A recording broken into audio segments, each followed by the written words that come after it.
जब भीष्म पितामह को अर्जुन ने बाणों की सैया पर लेटा दिया, तब भगवान कृष्ण आखिरी बार उनसे मिलने गए। उनको देखकर भीष्म पितामह ने अपने अंतिम शब्द में कहा, हे केशव, मुझे मेरे पिछले 10 जन्म याद है, लेकिन इसके बाद भी मैंने ऐसा क्या बड़ा अनर्थ कर दिया कि आज मुझे ये दिन देखना पड़ा।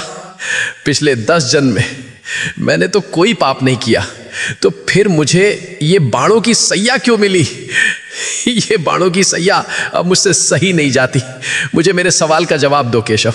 तब भगवान कृष्ण ने कहा कि हे पितामह, ये बात आपके 10 जन्मों के पहले की है। जब आप एक राजकुमार थे, तब आप जंगल से भ्रमण कर रहे थे। तभी आपके रास्ते में एक सांप आ गया। आपने उसको मारा नहीं, बल्कि ये सोचकर कि कहीं ये सांप किसी को काट ना ले, इसलिए आपने उस सांप को रास्ते से हटा दिया।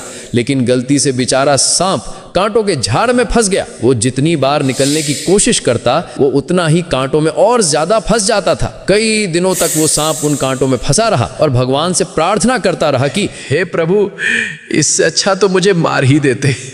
प्रभु, जिसने भी मेरे साथ ऐसा किया है, उसके साथ भी ऐसा ही करना।